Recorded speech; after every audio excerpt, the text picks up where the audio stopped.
본 방송에서 제공하는 투자 정보는 투자 판단에 대한 조언입니다. 방송에서 제공하는 주식의 가치, 가격 상승 및 가격 하락에 대해서는 방송사에서 보장하지 않습니다. 슈퍼스탁 발굴 프로젝트 글로벌 슈퍼스탁의 김민아입니다. FOMC가 열렸습니다. 기준 금리를 동결을 했지만 앞으로 점진적인 인상 가능성을 시사하면서 뉴욕 증시가 전반적으로 하락세를 면치 못했는데요. 실제로 인플레이션이 지금 목표치에 달아가고 있는 상황이기 때문에 우리 투자자분들 현 상황에서 어떤 투자 종목에 유리하고 또 어떻게 대응하셔야 되는지 저희 슈퍼스탁과 함께 하시면서 꼭 체크해 가시기 바랍니다. 네, 저희 방송은 서울경제TV 홈페이지 그리고 톡스타 홈페이지를 통해서 또 더 깊이 있는 정보들 받아가실 수가 있습니다. cntv.co.kr, 톡스타.co.kr을 통해서 또 참여하시기 바랍니다. 참고로 본 방송에서 제공하고 있는 정보는 투자 판단에 대한 조언일 뿐 주식의 가치나 수익률을 보장하고 있지 않습니다. 저희 서울경제TV는 자본시장법을 준수하여 1:1 투자 상담, 유사주신 행위, 무인가 영업행위, 불법 대여계좌 홍보 및 가입 권유 등 모든 불법 사항들 엄중하게 금지하고 있습니다. 자, 우선 시장 동향부터 체크하고 가도록 하겠습니다. 시황센터 연결해 볼게요. 안녕하세요. 최혜원입니다. 오늘의 시장 상황 알려드립니다. FOMC가 금리를 동결하면서 국내 증시도 조금씩 영향을 받고 있는 모습입니다. 먼저 코스피 지수부터 함께 보시겠습니다. 네, 현재 코스피는 0.04% 상승을 하면서 2,506.56에 현재 거래가 되고 있습니다. 수급 함께 보시겠습니다. 현재 개인과 기관만이 매수를 하고 있고요. 오늘 외국인은 1,098억 원 매도하고 있습니다. 코스닥 함께 보시겠습니다. 현재 0.52% 상승을 하면서 875.58에 거래가 되고 있고요. 수급 함께 보시면요. 현재 개인만이 매수를 하고 있고 기관과 외국인은 각각 매도세입니다. 네, 다음으로는 해외 증시 함께 보시겠습니다. 먼저 나스닥 지수입니다. 현재 0.01% 상승을 하면서 6,634.25에 거래가 되고 있고요.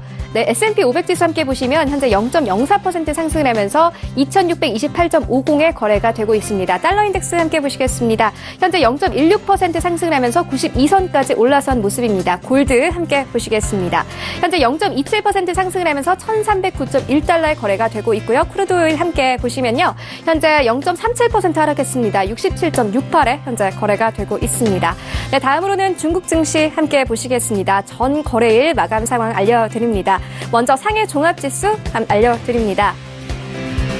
네, 현재 0.03% 하락을 하면서 3,081.18에 거래를 마쳤습니다. 다음으로는 항생지수 함께 보시겠습니다. 네, 0.27% 하락을 하면서 3723.88에 거래를 마쳤습니다. 네, 다음으로는 암호화폐 시세 알려드립니다. 9시 기준이고요. 업비트를 기준으로 알려드립니다. 네, 먼저 비트코인 함께 보시면요. 현재 0.19% 상승하면서 1,000만 원대에서 거래가 되고 있고요. 에이다와 아인스타이늄은 조금씩 빠지는 모습을 보이고 있고 이더리움은 0.32% 상승하고 있습니다. 다음 화폐 함께 보시겠습니다. 먼저 퀀텀은요. 네, 0.04% 상승했습니다. 리플도 상승하고 있고요. 비트코인 캐시가 2.14% 상승하고 있습니다. 네오와 스텔라룸의 모두 하락세입니다. 네, 다음으로는 거래량 순위 함께 보시겠습니다. 1위는 이오스입니다. 현재 2,974억 원 거래가 되고 있고요. 2위부터는 비트코인, 에이다, 그리고 비트코인 캐시가 오늘 4위에 올라와 있습니다. 5위는 트론입니다. 네, 지금까지 시장 소식 알려드렸습니다. 오늘도 글로벌 슈퍼스탁과 함께 성공 투자하시길 바랍니다. 최혜원이었습니다. 네, 최윤 캐스터 수고하셨습니다. 이제 본격적으로 저희 글로벌 슈퍼스탁 시작해 보도록 하겠습니다. 첫 번째 코너는요, 주요 해외 이슈들을 점검해보는 시간입니다. 글로벌 이슈 앤 가이드 시간이고요. 저희 목요일에는요, 김동우 멘토님과 함께하고 있습니다. 인사부터 나눠볼게요. 네, 멘토님 안녕하세요. 네, 안녕하세요. 네, DNW의 김동우입니다. 반갑습니다. 네, 반갑습니다. 오늘도 다양한 이슈들 점검 잘 부탁드리겠습니다. 네네. 자, 우선 어떤 이슈들을 살펴보면 좋을지 화면으로 먼저 만나보고 오겠습니다. 네, 글로벌 이슈 첫 번째입니다. 이번 주 미국 경제 수장들의 방중 협상을 앞두고 미국과 중국 양국이 서로 강경 메시지를 내비치면서 그야말로 한 채 양보도 없는 기싸움을 하고 있습니다. 미국이 중국 강경파로 구성된 대표단 명단을 공개하면서 중국을 압박하자 이에 중국은 미국의 대중국 공세를 차단하며 강하게 맞서고 있는 형국인데요. 이와 관련해서 향후 시장에는 어떤 변화가 찾아올지 잠시 후에 알아보도록 하겠습니다. 네, 두 번째 이슈입니다. 미국 정부가 국내산 철강에 대한 관세 부과를 면제하는 대신 설정한 수입 할당에 대해서는 올해 1월부터 소급 적용하기로 결정했습니다. 이로 인해서 대미 철강 수출에 대한 불확실성은 해소됐지만 일부 국내 철강 업체들의 수출에는 차질이 발생할 것으로 보이는데요. 이번 이슈가 시장에 미치는 영향 그리고 투자 대처 방법에 대해서 첫 번째 이슈 분석 후에 알아보도록 하겠습니다. 네, 우선 첫 번째 이슈부터 분석해 보도록 하겠습니다. 현재 미중 무역 전쟁과 관련된 이슈네요. 네네. 기존에 계속 언급이 나왔었고, 여러분들도 잘 아시는 그런 내용이실 텐데요. 자, 이번에 5월, 오늘부터 해서요, 스티븐 머누신 재무장관 등과 같이 미국 경제통상대표단의 이제 방중 협상을 앞두고 이제 미국과 이제 중국이 서로 강경 메시지를 서로 내비치면서 기싸움을 벌이고 있다라는 그런 내용이 지금 전해지고 있습니다. 네, 이 미중 간 무역 전쟁 같은 경우에는 사실 결과를 예측하기 어려울 만큼 계속 극단으로 치닫고 있는 모습을 보여주는데 사실 얼마 전까지만 해도 이 방중 때문에 갈등이 좀 실마리를 풀리는 게 아니냐 이렇게 보였는데 또다시 좀 갈등이 심화되고 있는 모습입니다. 이런 모습 때문에 우리 투자자분들이 굉장히 걱정이 많으실 것 같은데요. 향후 이 부분 때문에 시장은 어떻게 움직이게 될까요? 네, 지금 사실 이제 미국, 중국이 계속해서 이런 갈등을 두고 싸울 수는 없을 거예요. 왜냐하면 서로에게 도움되는 부분이 서로가 얼마만큼의 이익을 취하려고 한다기보다는 일종의 미국 입장에서는 저번에도 계속 언급을 드렸지만 미국의 어떤 그런 강함을 세계에 내비치는 이제 그런 의도도 많이 숨어 있는 것 같고요. 하다 보니까 이제 이번 협상을 또 이렇게 하는 이유가 뭐겠습니까? 서로가 어떤 협상을 통해서 뭔가 서로가 원하는 것들과 또 서로가 원하지 않는 것들을 서로 협상을 하겠지만 기본적인 취지는 그건 아닌 것 같고요. 일단 일단락되는 것은 시간상의 문제일 뿐이겠고요. 정확히 저희도 예측은 할 수는 없겠지만 타결의 시점이 언제이냐가 이제 관건이 되겠고요. 이제 그런 부분들 속에서 사실 피해를 받는 건 이제 개인 투자가들 그리고 기관 단체들도 마찬가지일 거고요. 이미 시장에서의 선반영은 어느 정도 좀 나온 상태이기 때문에 추가적인 어떤 이슈에 대해서는 크게 큰 어떤 극단적인 내용만 아니라면 시장에 큰 영향을 주지는 않을 거라고 보고 있고요. 물론 이제 단기간에 어떤 흔들림은 있을 수 있겠다 해서 특별한 이슈가 아니라면 너무 지나치게 개인분들이 민감할 필요는 없다라고 보여집니다. 네, 알겠습니다. 이미 시장에 좀 선반영된 부분이 있다라는 멘토님의 말씀이셨습니다. 자, 첫 번째 이슈 잘 짚어봤고요. 두 번째 이슈 그러면 분석해 보도록 하겠습니다. 두 번째 이슈는 국내 철강 관세에 대한 이야기인데 먼저 뉴스 소개부터 들어볼게요. 네, 멘토님. 네네. 자, 이 기사는요, 이제 미국 정부가 이제 한국산 철강에 대해서 25%의 관세를 면제하는 대신에 설정한 어떤 쿼터제라 해서 수입 할당을 기본으로 한 지난 1월 1일부터 소급적으로 적용하기로 한 그런 내용의 기사입니다. 국내 철강 업체들이 관세 폭탄을 좀 피한 거는 참으로 좀 다행이긴 한데요. 그래도 이제 쿼터가 좀 발목을 붙잡았습니다. 이 부분 때문에 또 투자자분들이 굉장히 걱정이 많을 것 같은데요. 향후 전망은 좀 어떻게 보시나요? 일단 이런 관세는 피했지만 사실 이렇게 설정된 쿼터 수입 할당제로 또 계산을 해보면 사실 어느 게 더 큰 이익이다라기보다는요 거의 비슷한 수준일 거라고 저는 예상이 되고 있고요. 어차피 이 문제로 해서 저희의 철강의 수출에 대한 타격은 분명히 있을 거예요. 분명히 타격은 있을 거지만 그렇다고 해서 우리나라 경제가 크게 흔들리거나 그런 상황은 벌어지지 않을 거라고 보여지기 때문에요. 일단 정부 쪽에서는 이제 대미 철강 수출에 대한 어떤 불확실성은 어쨌든 해소는 됐다라고 해석이 되고요. 저희가 개인적으로 봐서도 어쨌든 그 문제에 대해서는 해소가 된 건 사실이기 때문에 어쨌든 쿼터제로 인해서 앞으로 향후에 또 어떤 또 진전이 있고 어떤 또 손해와 이익이 있을지는 정확하게 계산하기는 힘들겠어요. 그래서 정부는 아직 이제 관세를 면제받지 못한 어떤 다른 나라들에 비한다면 우리나라로서는 좀 편하게 갈 수 있는 이제 그런 내용이기 때문에요. 이 이슈 또한 이미 부각된 이슈이기 때문에 어떤 향후에 시장에 어떤 큰 영향을 줄 것으로는 판단되지 않고요. 어떤 추가적인 뉴스의 진행 사항에 관심을 조금 두실 뿐, 개인적인 어떤 포트폴리오 구성이나 투자에는 너무 이것도 민감하게 포커스를 흐리는 그런 이제 또 주의는 또 필요해 보인다고 개인적으로 생각이 듭니다. 네, 알겠습니다. 자, 국내 철강업체들에게는 큰 어떤 영향은 미미하다 이렇게 보셨습니다. 자, 그런데 이 이슈 같은 경우에는 사실 우리 국내 철강업체들 그러니까 주식이랑 좀 관련된 이슈잖아요. 우리 해외 선물과 관련해서 봤을 때는 이 이슈가 어떤 부분에 영향을 미칠까요? 아무래도 주식시장과 선물시장을 따로 볼 수는 없죠. 불가분의 관계이기 때문에요. 당연히 주식시장에 영향이 있다라면 선물시장에도 당연히 영향이 있는 것이고요. 그래서 이제 개인분들이 잘못 판단하시는 부분은 주식과 선물시장이 전혀 따를 수는 없어요. 거의 하나의 파트너이기 때문에 주식시장에 영향을 미친다면 선물시장에 당연히 영향을 미칠 수밖에 없어요. 그 점을 항상 인지하셔야 됩니다.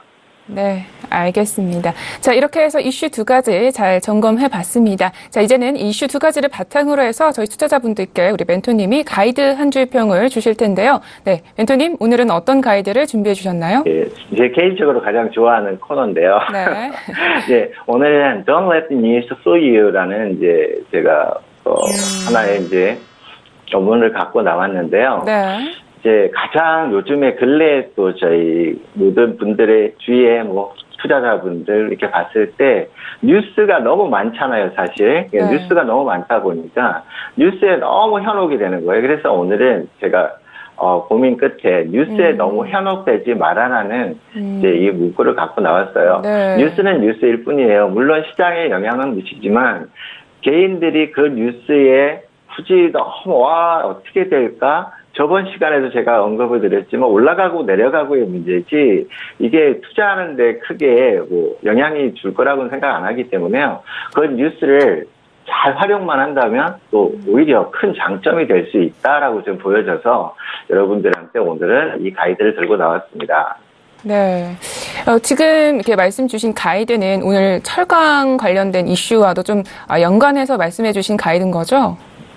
네, 철강 문제도 마찬가지. 지금 미중 이제 무역 전쟁이 가장 더 큰 이슈다 보니까 이제 그 부분은 당연히 관련이 있죠. 네, 알겠습니다. 단기적인 뉴스 때문에 흔들리기보다는 장기적인 안목을 갖추는 게 중요하겠다라는 멘토님의 말씀이셨습니다. 자, 그러면 이제 본격적으로 매매 전략에 대해서 우리가 세워볼 차례인데요. 전일장에 좀 어떻게 매매를 하셨는지 매매 전략부터 점검해보는 시간 갖도록 하겠습니다. 일단 제가 어제에 이제 미국 시장을 간단하게 설명을 먼저 드리면서 종목별로 여러분들이 할 수 있는 이제 전략 이런 것들을 좀 구분을 해드릴 텐데요. 어제 새벽에 오늘 새벽이죠. 오늘 새벽에 이제 FOMC의 통화 정책 결과가 나오면서 물론 결과 자체는 여전히 직전에 추구하던 2%대까지의 금리 인상을 점진적으로 진행하겠다는 내용이었고요. 근데 그 말 자체는 경기 자체가 그만큼 계속 예상대로 지속적으로 올라가고 있다는 그런 이제 내용이다 보니까 발표 직후에는 사실 그때까지만 해도 다우지수 같은 경우도 사실 계속 상승을 했었어요. 상승을 하다가 장 막판에 밀리면서 급락을 하면서 이제 종가가 마감이 됐는데요. 이거는 일종의 이제 차익 매물도 좀 있었고요. 또 거기에 대한 금리 인상에 대한 불안감이 같이 존재를 하면서 이제 급락이 나온 그런 상태다 보니까 174포인트 정도의 하락 마감을 했고요. 나스닥도 마찬가지로 장중에는 어느 정도의 또 반등을 시도하는 척 하다가 결국 이제 밀리는 그런 모습이 나왔습니다. 그래서 단기간에 현재 S&P부터 제가 먼저 짚어드리면서 설명을 추가적으로 드리자면요. S&P 같은 경우도 저번 주에도 제가 말씀을 드렸지만 단기적으로 지금 상단에 2,700선대와 또 하단에 2,600선대에 지금 단기 박스 구간에 지금 갇혀 있다라고 볼 수가 있겠고요. 이제 근래에 지금 보면 현재 일봉상은 하방 경직성이 좀 더 강한 상태예요. 다만 지금 현재 2600선대에 지지가 된다라면 추가적인 하락보다는 단기적 반등이 나올 수 있는 구간이라고 여겨지기 때문에요.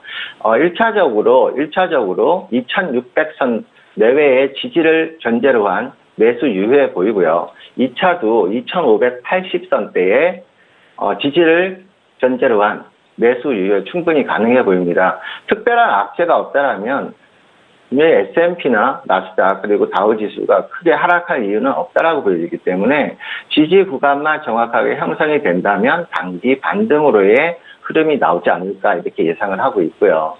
그래서 S&P는 지금 말씀드린 수치대로 한번 대응을 해보셔도 될 것 같고요. 그래서 반등 시 매도보다는 매수 쪽에 좀 더 집중을 하시는 게 좋아 보이고요.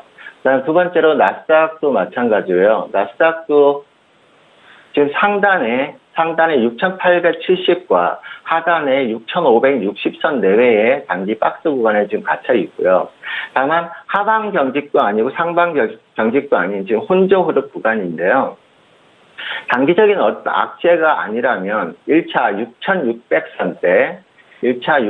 6,600선대의 지지를 기반으로 한 단기 매수 유효해 보이고요. 2차 6,580선대의 지지를 전제로 한 단기 매수 충분히 유효해 보입니다. 그래서 지금 나스닥 같은 경우는 어떤 하방의 어떤 큰 흐름보다는 단기 지지만 2,580선대에서 지지가 되어준다면 단기 반등 6,690선대, 6,700선대를 다시 한번 회복하면서 추가적인 상승 충분히 가능해 보여지고요. 그래서 단기적 반등 시의 어떤 매도보다는 조정 시에 지지 매수 유효해 보입니다. 네. 그리고 세 번째로 골드 봐드릴게요. 골드 같은 경우는 제가 지금 4월 중순 때부터 그 이전 때부터도 계속 제가 강조를 했던 부분이에요. 골드가 올라갈 이유가 전혀 없다라고 계속 강조를 하고요. 지금 제가 수백 번도 더 말을 한 것 같은데요. 자, 어쨌든 제 전략대로, 제 예상대로 큰 폭의 하락이 나왔고요. 단기적으로 저는 1300선, 추가적인 하락은 1280선대까지도 아직까지 추가 하락의 여유는 남아있는데요. 1370선대부터의 지금 1300선대까지 거진 700쪽에 달하는 큰 폭의 지금 조정이 나온 구간이다 보니까 지금 현재 오늘 기준으로 보자면 단기적 반발 매수가 지금 나올 수 있는 구간이다 이렇게 보여지고요. 다만 아직도 여기에 연관된 달러 인덱스가 굉장히 큰 폭의 지금 상승을 하고 있기 때문에 어떤 숨고르기 구간의 조정 외에 추가적인 어떤 큰 폭의 조정을 기대하기는 아직까지는 좀 성급한 것 같아서요. 골드 같은 경우는 반등 시의 매도 또한 단기적으로 1320선대 내외의 돌파 여부 꼭 확인하시고 매도를 보시더라도요. 매수 같은 경우는 단기적으로 지금 전저점 1302선대에 그리고 1300선대의 심리적 지지선을 확보하는지 지지하는지 정확하게 지지대가 형성되고 나서의 단기 매수를 하시되 지금 그런 정확한 형성대가 나오지 않은 지지 구간에서의 섣부른 매수는 조금은 위험해 보입니다. 하지만 단기적 매수 관점은 오늘로 보시자면 오늘의 저가를 지지하는 선 내에서는 오늘 단기 지지 매수는 가능해 보여요. 그래서 만약에 단기 지지 매수가 나온다면 1312에서 1315선 내외까지의 단기 반등은 충분히 가능해 보이는 구간이다라고 말씀드립니다. 네, 알겠습니다. 지금 S&P 500 그리고 나스닥, 골드 모두 약간의 박스권에 있기 때문에 지지 라인을 정확하게 파악을 하고 들어가는 게 좋다라는 멘토님의 말씀이셨습니다. 네, 멘토님. 네. 네, 오늘도 말씀 모두 고맙습니다. 저희는 다음 주에 뵙도록 하겠습니다. 네, 모두 성공 투자하시고 고생하셨습니다. 감사합니다. 네, 고맙습니다. 네, 글로벌 이슈앤 가이드 정리하고 차이나 이슈앤 가이드로 돌아오겠습니다.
슈퍼스탁을 찾아가는 여정에서 여러분의 가이드가 되어드리는 저희 글로벌 슈퍼스탁, 이번에는 차이나 이슈 앤 가이드 시간으로 돌아왔습니다. 네, 중국 시장 이슈 그리고 유망투자 종목에 대해서도 소개를 받으실 수가 있습니다. 저희는 목요일마다 주성민 멘토님과 함께하고 있는데요. 스튜디오로 모셨습니다. 인사부터 나눠볼게요.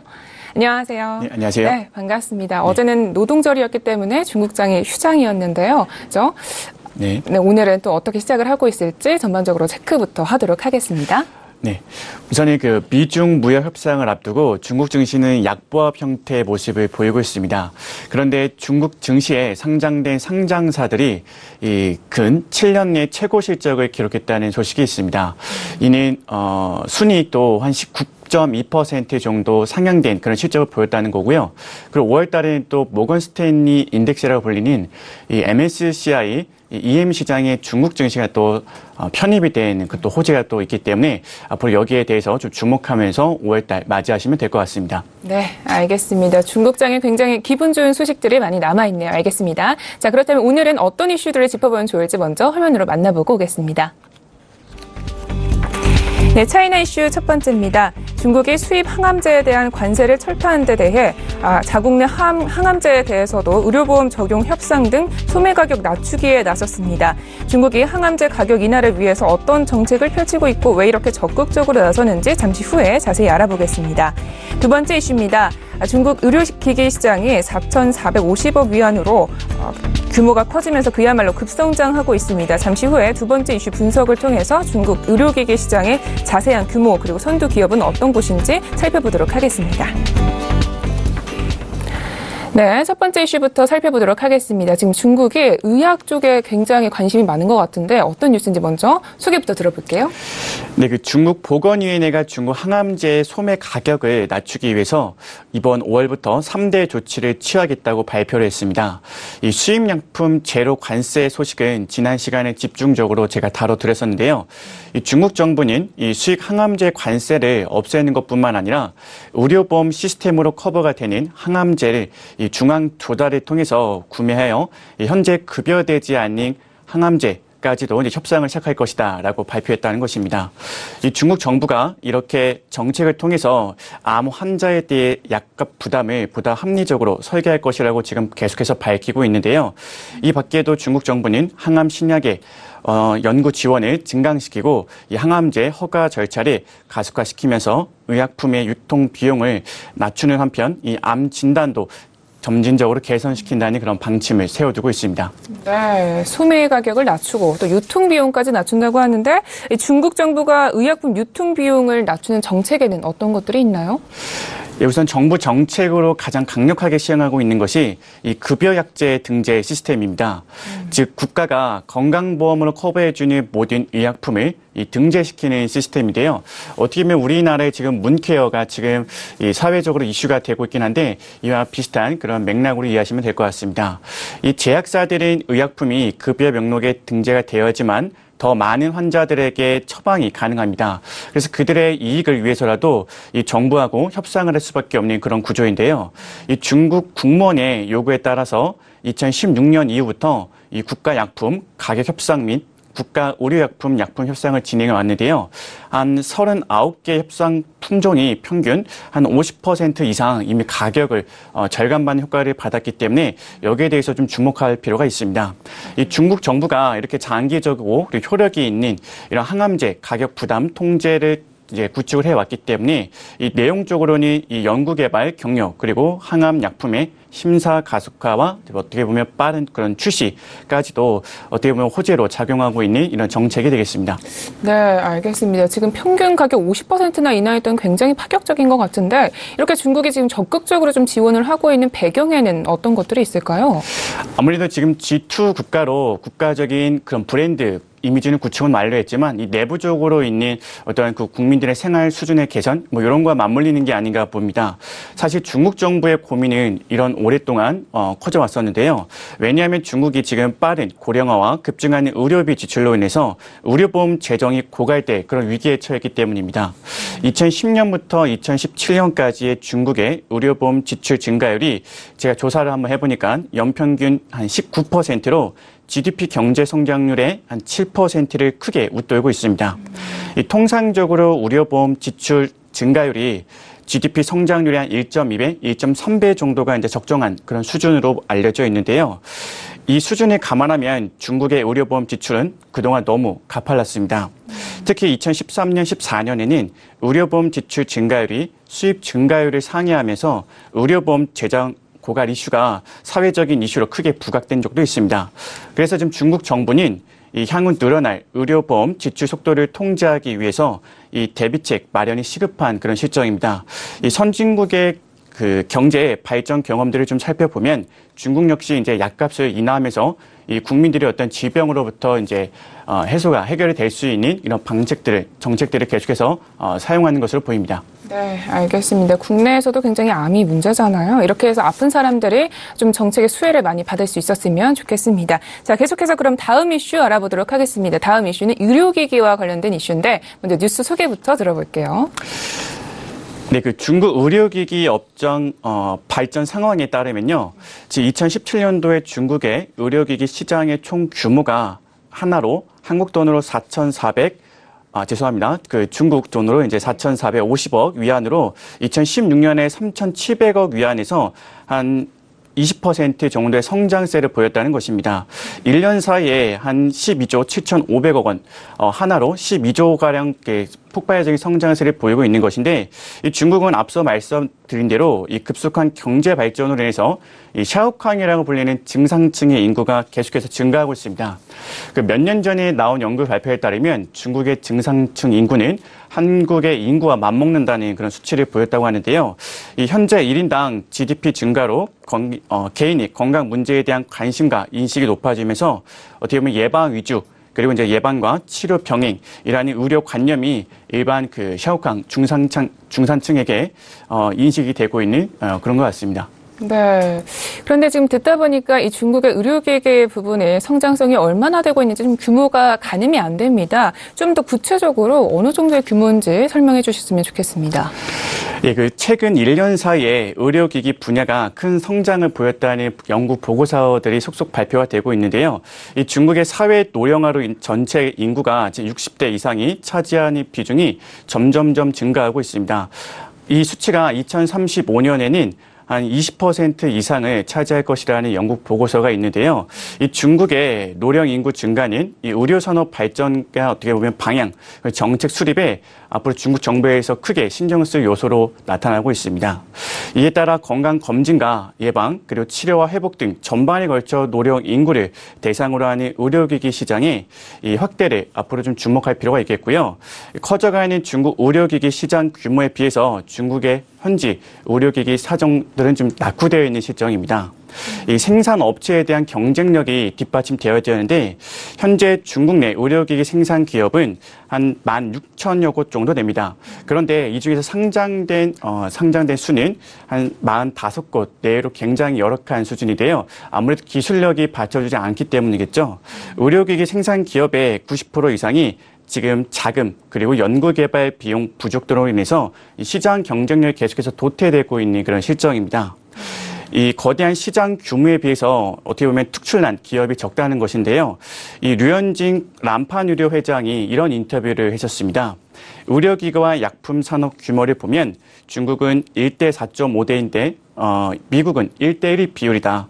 현재 중국의 최대 의료기기 매출액인 해외 관련 기업의 연구개발 비용에도 못 미치는 굉장히 미비한 수준이다라는 발표만 들어봤을 때에도 어느 정도로 좀 낙후된 수준인가 아실 수가 있을 겁니다.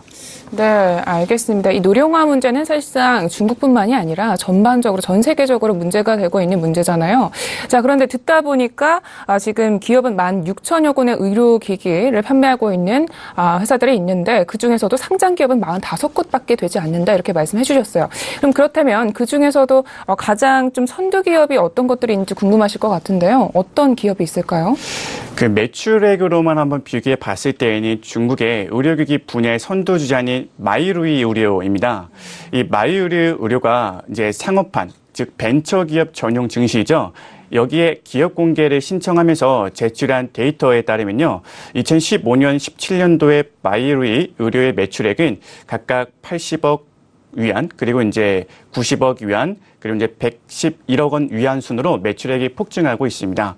이 순이익도 이와 맞물려서 20%씩 증가하고 있는 수준을 보이고 있는데요. 앞으로 이 마이유리 의료가 이제 100억 위안, 한국 돈으로 한 1조 한 7천억 정도 됩니다. 이 이상의 연 매출을 달성했지만 이 다른 의료기기 상장사들은 이 같은 이 매출액과는 상당한 거리가 있는 것이 현재 실정입니다. 특히나 중국 같은 경우에는 이 고급 첨단 대형 의료기기 제조 능력이 낮기 때문에 이 해당 매출은 사실 중국 내수 시장에서는 미국, 일본의 어떤 선진국 기업들이 독점하고 있는 그런 상황입니다. 이 외국 기업의 강력한 경쟁력 때문에 이 측면에 있는 중국의 의료기기 그 시장이 앞으로 이 시장 규모는 있는데 어떻게 성장할 수 있을지 여기에 좀 기출을 주목해 볼 필요가 있겠습니다. 네, 알겠습니다. 지금 대표 기업으로 마이루이 의료라는 회사를 말씀해 주셨는데 아직까지 그러니까 상장이 되지 않은 기업인 거죠? 이 부분도? 예, 그렇습니다. 네, 알겠습니다. 자, 앞으로 좀 성장시키기 위한 지원이 조금 더 가파라질 것 같은데요. 이렇게 해서 이슈 두 가지는 잘 짚어봤습니다. 자, 그렇다면 본격적으로 이 이슈 두 가지를 바탕으로 해서 저희 멘토님께서 우리 투자자분들께 가이드 한 줄 평을 주실 텐데요. 네, 오늘은 어떤 가이드를 준비해 주셨나요? 예, 오늘 제가 준비한 사자성어는 네. 부의정경입니다. 부의정경. 우리 멘토님과 함께 하다 보니까 이 사자성어 공부도 같이 되는 것 같은데 이번에는 어떤 뜻으로 이렇게 가이드를 가져오셨죠? 네. 이 사자성어의 뜻이 위기를 맞이해 잘못된 부분인 바로잡고 바로 세운다는 의미입니다. 네. 사실 중국이 지금 대대적인 개혁과 개방 정책을 시행하고 있는데요. 그동안 취약했던 부분이 개선하고 있습니다. 지금 여기서 지금 생각나는 부분이 하나 있는데 사실 우리나라 증시에서도 그렇고 중국 증시에도 그렇고 이 예전에 그 삼성전자의 그 창업주의 아드님이셨던 이건희 회장이 네. 이 애니콜 화형식을 하면서 남긴 그 독일 프랑크푸르트에서 남긴 유용한 명언이 하나 있었죠. 이 자식과 마누라 빼고는 다 바꿔라. 네. 사실 중국도 지금 그런 식으로 엄청나게 개혁, 개방 정책의 속도를 내고 있습니다. 앞으로 우리 투자자분들도요, 이 지금 투자가 잘 안 되시고 계신다면 어떤 점이 문제인지 보다 명확하게 진단을 먼저 하시고 이 부의 정경과 같은 사자성어처럼 앞으로 투자에 더 도움이 되셨으면 좋겠습니다. 네, 알겠습니다. 모두 다 바꿔라 이렇게 말씀해 주셨는데 사실 우리 투자자분들마다 또 좀 바꿔야 할 부분이 다르기 때문에 굉장히 점검을 많이 해야겠죠? 네. 알겠습니다. 네, 이렇게 해서 가이드 한 줄 평도 잘 들어봤습니다. 자, 이번에는 본격적으로 우리 투자자분들이 가장 기다리는 시간이 아닐까 싶습니다. 바로 유망 투자 기업에 대해서 소개를 듣는 시간인데요. 네, 오늘은 어떤 기업을 가져오셨는지 소개부터 들어보도록 하겠습니다. 예, 오늘 제가 기업 분석을 할 종목은요, 상해 상장이 되어 있는 광동강 미제약이라는 회사입니다. 이 4분기 상장세가 굉장히 두드러졌고요. 명실상부한 업계 선두주자로 알려져 있습니다. 4월 25일 발표한 연간 보고서에 따르면 2017년도에 영업이익과 순이익이 265억 원, 그 다음에 41억 위안으로 이제 동기 대비해서 22%, 23% 정도씩 폭증한 것으로 나타났습니다. 이는 증권사가 예상한 컨센서스 능력치보다도 훨씬 상회하는 수준인데요. 이 한방의학 부분과 의료기기 부분이 이 고속 성장을 보이면서 앞으로도 수혜를 받지 않을까 뭐 이런 분석 보고서도 나와 있습니다. 이 의료기기니 정형외과 파트에서 이 고가의 소모품에 집중하기 때문에 2017년도에 영업이익이 20억 위안을 이미 달성을 했습니다. 역시 이 동기 대비해서 폭발적으로 증가하고 있는 이 동사에 대해서 한번 관심을 가져볼 필요가 있겠습니다. 네, 알겠습니다. 광동 강미제약에 대해서 이야기를 들었습니다. 자, 그렇다면 구체적으로 어떤 목표가를 들고 가면 좋을지 이제 가격에 대한 부분도 이야기를 들어보도록 하겠습니다. 네, 우선은 그 5월 달에 모건 스탠리 인덱스라고 불리는 EM, 신흥국 시장의 중국 주식 증시가 편입이 될 예정이기 때문에 이러한 모든 내용들이 주가에 반영이 되지 않았습니다. 그리고 상장사들의 실적치도 지금 7년 내 최고치를 달성하고 있는데 이 모든 것들이 미중 무역 전쟁에 의해서 가려진 측면이 있습니다. 따라서 동사 같은 경우에도 계속해서 성장세를 보이고 있는 재무제표 능력으로 봤을 때에는 이 목표가는 이 30 정도는 충분히 끌고 갈 수 있는 이 모멘텀이 있지 않을까 보여지고요. 네. 지금 단기에 매수가는 좀 양봉의 절반 가격에 대놓고 좀 예약 매수로 한번 접근해 보시는 것이 어떨까 그렇게 보여집니다. 네, 알겠습니다. 차트를 통해 보여주셨는데 계속적으로 주가가 올라가고 있는 모습을 보여주셨습니다. 네, 알겠습니다. 강동, 강리제약에 대해서 들어봤고요. 자, 우리 중국 투자에 있어서 좀 유의할 점을 좀 우리 투자자분들이 궁금해하실 것 같은데 우리 멘토님이 보시기에 중국 시장에서 우리 주식을 또 매수하는 데 있어서 좀 주의하는 부분 어떤 것들이 있을까요? 아무래도 주가의 가장 큰 호재. 이게 격언으로 알려져 있는 게 이제 쌀 때 사라 아니겠습니까? 이 주가의 가장 큰 호재는 싸다는 것인데 앞으로 이러한 중국의 이슈들이 주가에 반영이 된다 그러면 아직까지 EM 시장에 신흥국 시장에 포함이 되지 않는 이 변동성이 큰 중국 주식이기 때문에 여러분들 그 추격 매수하시면 안 됩니다. 따라서 이 주가가 반영될 때에는 한 템포 쉬어주고 주가가 반영되지 않을 때 지금처럼 이 트럼프와 시진핑 주석 간의 기싸움을 통해서 증시가 이 모멘텀이 약할 때, 이럴 때 이 저평가된 종목들을 골라내서 이 저점 매수하는 전략이 신흥국 시장에서 필요한 전략이 아닌가 그렇게 보여집니다. 네, 알겠습니다. 자, 이렇게 해서 중국 시장에서 유의할 점까지 자세히 들어봤습니다. 저희 주성민 멘토님 오늘도 말씀 모두 고맙습니다. 네, 고생하셨습니다. 네, 차이나 이슈앤 가이드 정리하고 저희는 코인 이슈앤 가이드로 돌아오겠습니다.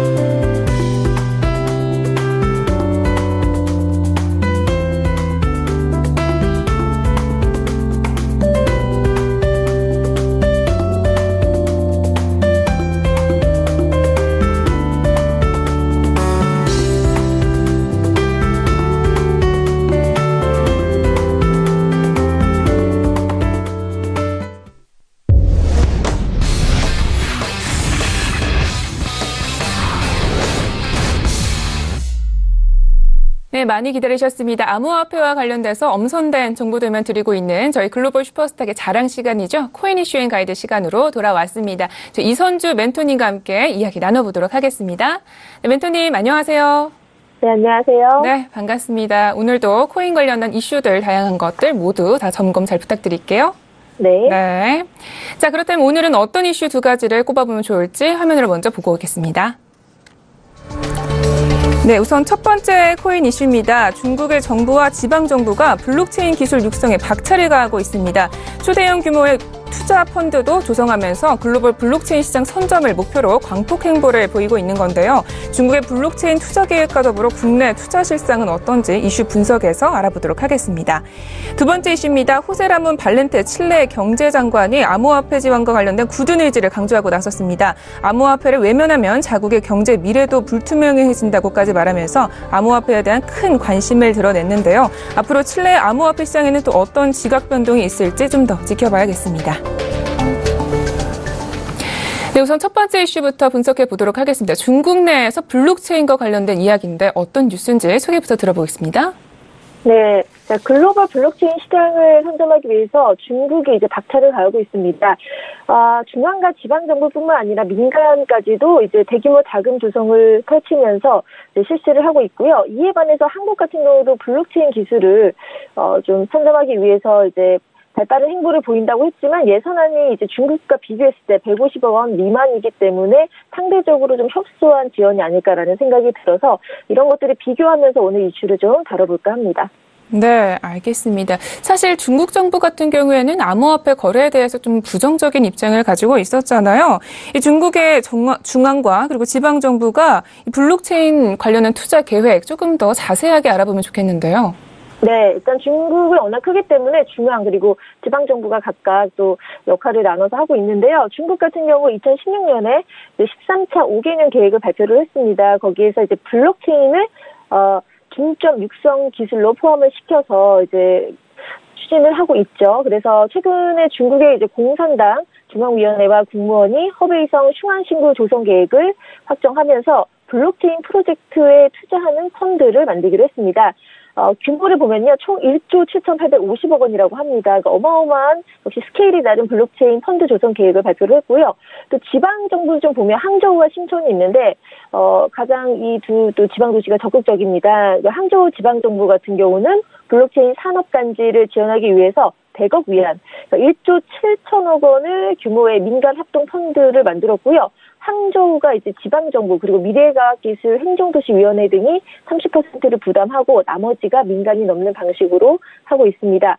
신천시 같은 경우도 이와 비슷하게 이제 블록체인 투자기금 조성을 주도하고 있는데 우선 5억 위안, 850억 원 정도의 스타트업 육성에 이 자금을 쓴다고 했고요. 또 신천시 자체적으로 전체 기금의 40% 정도를 출자한다고 밝혔습니다. 네, 블록체인 펀드 조성 굉장히 1조가 넘는 규모인데요. 굉장히 큰 금액이네요. 자, 그렇다면 국내의 블록체인 투자 실상도 좀 궁금한데요. 지금 우리나라 같은 경우에는 블록체인에 대한 투자가 좀 어떻게 진행되고 있나요? 네, 한국도 블록체인 산업 육성을 위해서 계획을 발표를 했었죠. 근데 실제 예산 규모가 기대에 못 미칩니다. 아무래도 다른 것들과 이제 조율을 하고 있는데 예산 대폭 확대를 해야 된다라고 하지만 실질적으로 총 한 142억 원 정도, 150억이 안 돼서 중국과 많이 비교가 되고 있죠. 물론 시범 사업 예산이 지난해 14억에서 42억 원으로 3배 정도 뛰었고, 또 기술 개발 사업 예산 같은 경우는 40억에서 100억 정도 늘렸지만 중국과 비교하면 턱없이 좀 모자른 그런 상태입니다. 네, 알겠습니다. 우리 국내 블록체인 투자는 굉장히 좀 갈 길이 멀어 보이는데요. 자, 반면에 중국은 민간 부분에서도 좀 투자가 진행되고 있다고요?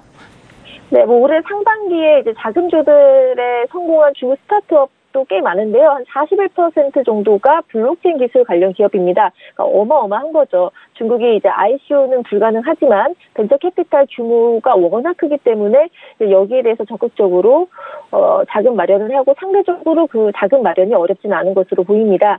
그리고 또 제가 저번에 이제 이슈로 소개해드렸던 게 중국계 블록체인 기업 OK그룹에서 벤처캐피털 자회사인 오케인 블록체인 캐피털이 이오스의 파트너십을 맺고 있는데 저번 주에 제가 이오스 코인 리뷰도 해드렸잖아요. 그래서 이오스 같은 경우 블록체인 네트워크의 슈퍼노드에 1억 달러 정도를 지원하겠다고 밝혀서 중국 기업이 이렇게 참여를 하기도 하고 중국은 이제 대규모 자금을 무기로 산업 전반적 블록체인 쪽에 적극적으로 영향력을 넓히고 있고 응용기술 확보에도 적극적이어서요. 특허 출연 같은 경우도 미국과 한국, 미국이 91건 정도 되는데 거기에 비해서 어마어마하게 많은 225억 원의 특허 출연을 했습니다. 그러니까 지금 중국이 이렇게 계속 나간다면은 시장을 선점을 좀 빠르게 하지 않을까라는 생각이 듭니다. 네, 알겠습니다. 중국 부분이 굉장히 지금 크게 그리고 빠르게 블록체인 사업에 투자하고 있는 부분까지 잘 확인해 봤습니다. 자, 그렇다면 이런 이슈들 바탕으로 해서 우리 투자자분들께 우리 멘토님이 가이드 한 줄 평을 또 주실 텐데요. 오늘은 어떤 가이드를 준비해 주셨나요? 네, 중국의 4차 산업혁명의 핵심은 블록체인의 가이드입니다. 중국의 4차 산업혁명 핵심은 블록체인, 중국뿐만이 아니라 우리나라도 4차 산업혁명의 핵심 또 블록체인이다라는 말들이 많잖아요. 네. 네, 블록체인 기술에 대해서 일단 중국 정부가 오픈 마인드입니다. 물론 거래소 폐지라든지 ICO 규제 같은 것들이 강화는 됐지만 블록체인 자체의 그 우수성과 앞으로 미래 산업의 핵심이라는 그 취지를 갖고 적극적으로 투자를 하고 있죠. 그래서 R&D에도 박차를 가하고 있고요. 중국 정부가 이제 중국 제조 2025 계획에서 중국 인더스트리 4.0, 4차 산업 혁명과 같이 함께 어울려서 산업 4.0을 이제 내세우면서 추진을 하고 있는데요. 한국도 이제 도태냐 생존했냐 이런 기로에 섰다고 저는 보여집니다. 그래서 규모적으로 자금적으로는 따라갈 수 없지만 어쨌든 가까운 나라고 워낙 영향력을 많이 받기 때문에 일본도 그렇고 중국도 그렇고 제가 계속 재차 이제 그런 가이드라인을 완성을 하고 그다음에 펀드 조성을 하고 적극적인 모습을 보면서 한국도 방송 혹시 보시는 관계자가 있으시면은 빨리 서둘러야 되지 않을까라고 다시 한번 좀 강조하고 싶어서 오늘 이렇게 가이드 한 줄 평 만들어 봤습니다. 네. 그러니까 가이드는 중국이 지금 블록체인 사업을 빠르게 하고 있다라는 거지만 우리 일본과 한국에도 좀 빠르게 투자를 해라 이런 말씀을 주시고 싶어서 가이드를 주셨다고 합니다. 자, 이제 가이드를 잘 들어봤고요. 자, 본격적으로 이제 우리는 강의 시간으로 돌아와 볼 텐데요. 우리 투자 잘 하시기 위해서는 하나씩 또 코인에 대해서 배워 가셔야 합니다. 오늘 또 어떤 주제로 강의를 해주실지 기대가 되는데요. 네, 손주 멘토님, 오늘은 어떤 강의를 진행해 주실 건가요? 네, 오늘은 스텔라룸에 마저 이어서 말씀을 드리도록 하겠습니다. 스텔라룸엔, 잠시 제가 PPT를 하겠습니다. 자, 일단 스텔라룸엔의 합의 이제 메커니즘에 대해서 좀 말씀을 드릴까 합니다. 저희 리플과 항상 비교를 했죠. 리플에서 이제 나와서 리플의 기술을 그대로 하되 좀 더 응용된, 그리고 조금 약간 취지가 약간 다르기 때문에 그 장점과 단점을 잘 조화를 해서 이제 스텔라 룸에 대해서 말씀을 드리고 있는데요. 스텔라 합의 메커니즘은 정확히는 탈중앙화된 컨센서스 프로토콜입니다. 선택된 사람들로 이루어진 네트워크를 통해 합의가 이루어지는 방식인데요. 리플 같은 경우는 이제 확률적 투표 이론이라고 해서 전용 투표 시스템으로 합의 구조를 이끌었다면 스텔라 네트워크는 쿼럼을 다운받은 모두가 합의 구조에 참여가 가능합니다. 쿼럼이란 무엇이냐? 블록체인의 안정성을 확보하기 위한 장치인데요. 신뢰성 높은 노드들이 블록체인 합의 알고리즘에 참여하는 그런 방식입니다. 이제 이렇게 탈중앙에 되고 또 합의점에 있어서 어떤 독자적인 스텔라 합의 메커니즘을 갖고 있기 때문에 앞으로 응용을 할 때 좀 더 쉽지 않을까라는 생각이 들고요. 자, 마케팅적 측면에서도 이렇게 커뮤니티를 보이는데, 골고루 지금, 로드맵을 짜서 지금 실천을 해가고 있는데요. 여기에 대해서도 이제 스텔라 룸엔 리플과 비슷하지만 여러 가지 좀 대척점이 있죠. 일단 리플은 선진국의 국제금융 거래 위주로 했다면 리플과 달리 이제 스텔라 룸에는 자체적으로 이제 개발도상국 위주, 나이지리아나 이런 쪽을 중심으로 인프라 구축을 노리고 있습니다. 그리고 또 마케팅의 특징으로 이제 비트코인이라고 할 수 있는데, 비트코인 보유자에게 200%에 달하는 그런 룸엔을 무료로 나눠준 적도 있는데, 이렇게 좀 이슈가 되면서 또 주목을 받고 또 호재로 계속 작용을 하고 있습니다.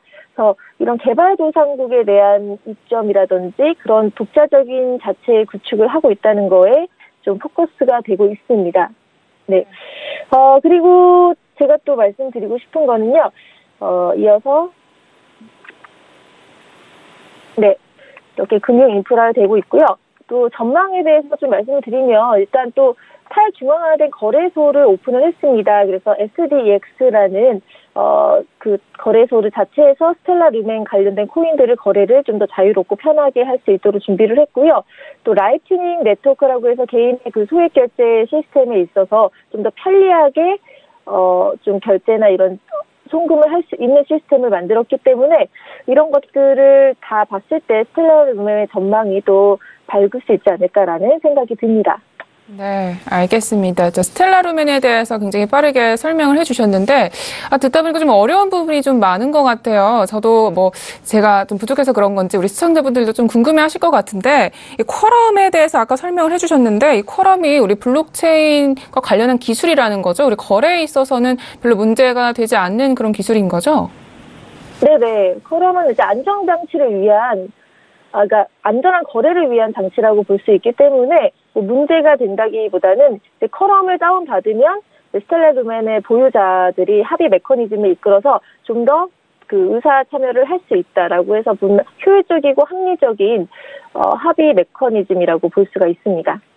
알겠습니다. 자, 스텔라 룸엔에 대한 장점에 대해서도 많이 말씀해 주셨는데, 지금 현재 스텔라 룸엔 같은 경우는 좀 어떤 식으로 좀 시세가 움직이고 있나요? 네, 지금 스텔라 룸엔 제가 지금 확인하고 있는데요. 478원으로 업비트 기준 지금 거래되고 있습니다. 스텔라 룸엔 같은 경우는 이제 좀 호재로 인해서 올랐다가 최근에 약간 비트코인 하락세와 함께 전반적인 시세가 빠지면서 하락하는 모습 보였다가 다시 지금 상승세를 타고 있는데요.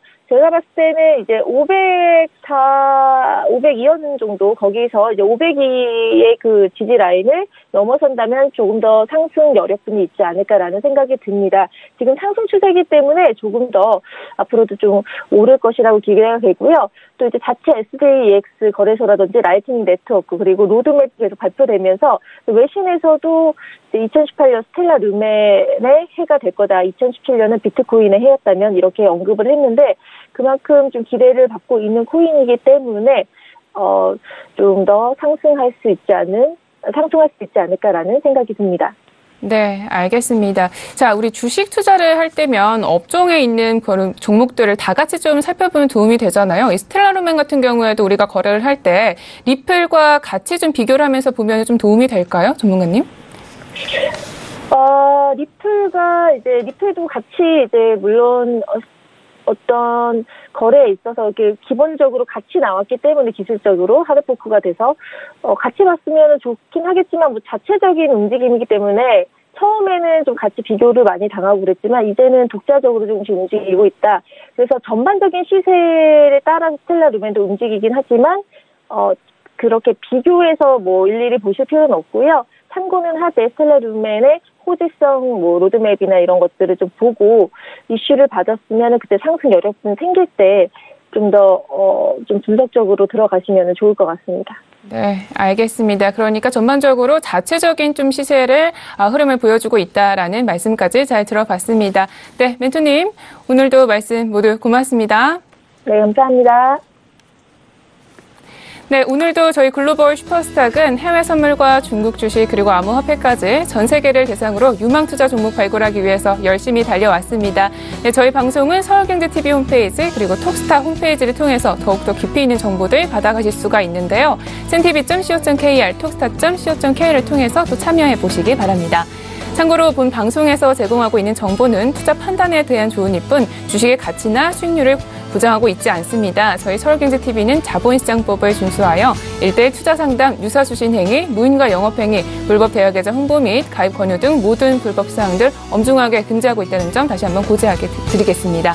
네, 글로벌 슈퍼스탁 오늘은 여기까지입니다. 저희는 시청자분들, 투자자분들 오늘도 성공적인 투자 판단 하시기를 바라고요. 저희는 내일 뵙겠습니다. 시청해주신 여러분 고맙습니다.